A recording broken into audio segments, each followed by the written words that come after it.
Hey,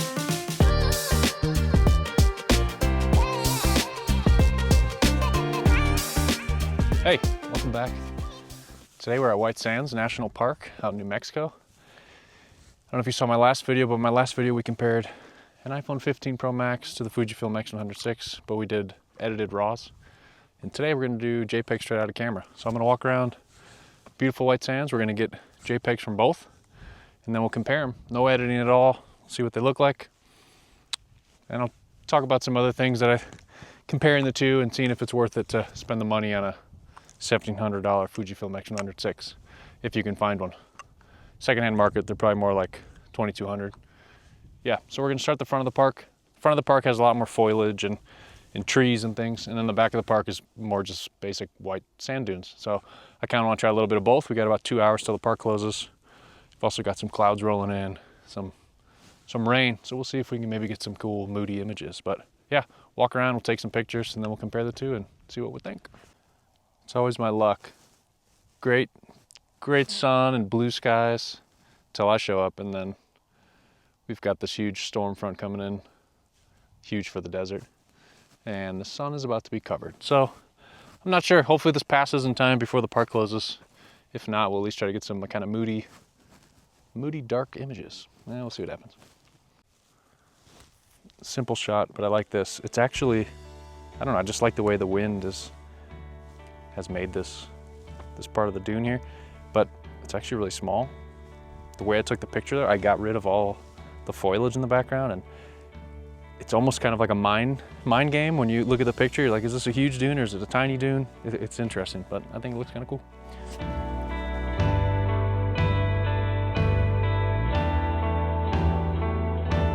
Since the lighting's kind of crappy, I found this scene, which I kind of like, and I think it works with the bad lighting, because you can see a little bit of the sun peeking out of the clouds right here. It's kind of casting rays down. Then I kind of just underexpose so that light looks good, and this tree is just silhouetted along the horizon. So, you know, you can't always rely on perfect lighting to make your photos good. Sometimes you just got to get creative with what you got. Is it the greatest photo ever? No, but hey, it's fun. I like being out here, and I'd rather be out here in bad conditions than be at home in bad conditions. So get outside and take more photos.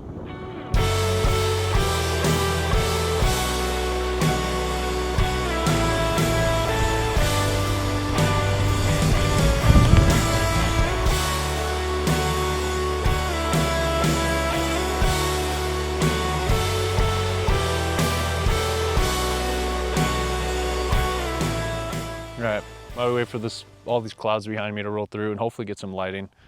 I hope it rolls through in time before the park closes. We got 2 hours. I want to talked about it a little bit in the previous video. I want to talk about it again, the ergonomics and just the feeling of comparing Fujifilm X100VI and an iPhone. So I take this everywhere I go. I have it on a strap, have it like this. I might have it behind me. I'm taking a lot of photos. I just put it behind my neck or around my neck. But what I've noticed, you know, some people say it's not pocketable. It's not pocketable unless you have a huge coat pocket. But I like that it's not pocketable, because my phone is pocketable. And this might sound kind of ridiculous, but it actually takes me longer to get my phone out and take a picture than it does with this, right? We can time it. So I'm walking around, see something I like, done, picture taken. With the iPhone, especially we're comparing one-handed operation here. You gotta pull it out, you gotta hit the button, got to flip it, got to make sure you hold it in the weird way, wait for it to turn on, take the picture. It's a little bit slower.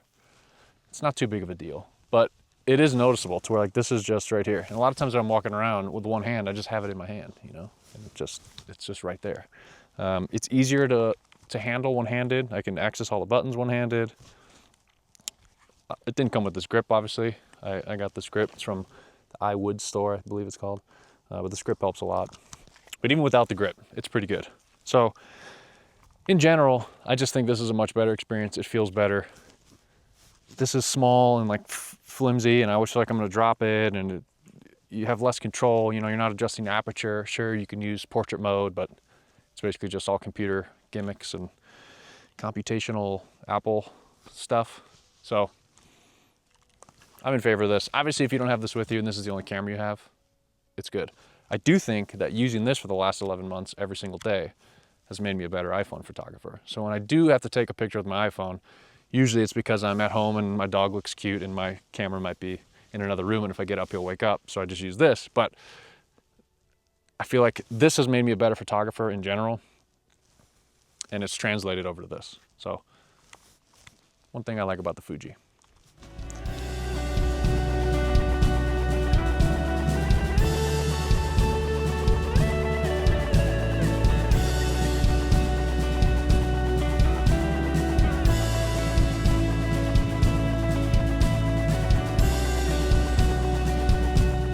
Sun's just finally starting to come out, but it's getting late. It's 5:30. Sunset's at 6. Park closes 30 minutes after sunset, and my car's somewhere way over there. So I'm hoping I can get some pictures. I like this ridge coming up here. Hoping we can get some pictures with the nice lighting. Not super happy with anything I've gotten so far, but it's still been fun coming out here. It's fun to practice. I don't live too far from here, so I'm gonna have to come out here again.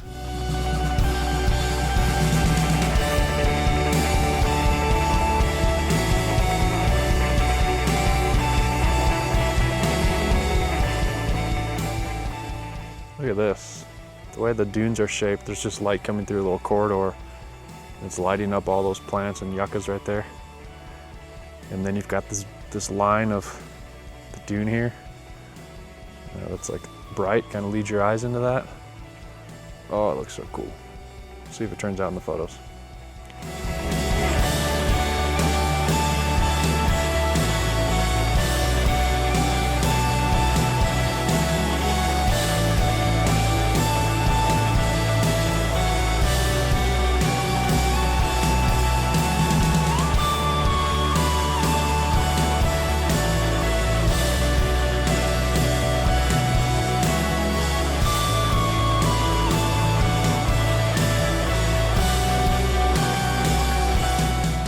The hard part of being out here is finding your car. Because after a while, all these dunes look the same and you don't have any cell service. So now I'm trying to race to my car to get out here before they close. I'm not really sure where it is. Okay. Found the car. I went way further than I remember going, but we found it and the sun is set. Just look how beautiful it is out here.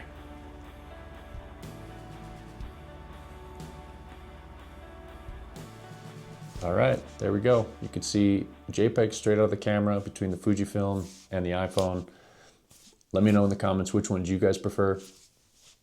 I prefer the Fujifilm. I think they look more realistic. They look more similar to how my eyes were seeing it in person. I think with the iPhone, they're a little too saturated, too much dynamic range. The colors are too bright.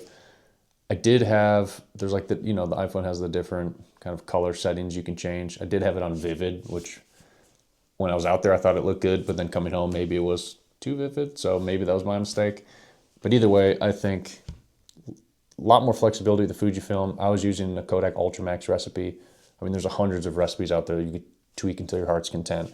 So you're gonna have way more flexibility with this, especially, with all the different settings and being able to change your aperture and your shutter speed. You're a lot more limited with the iPhone. So I think iPhone's a great camera, but if you really want to take your photography to the next level, highly recommend picking up one of these Fujifilm X100VIs. If you can find it, good luck. I did go through the process of editing those pictures because I wasn't super happy with the JPEG straight out of the camera. I think some of them are good, but I did edit them. So we're gonna close this one out and you can see the difference between the non-edited and the edited versions. And let me know between edited, non-edited, or iPhone, which ones are your favorite? Let me know in the comments and be sure to subscribe for more. See you in the next one.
another sandy shoe cam. You ready for this?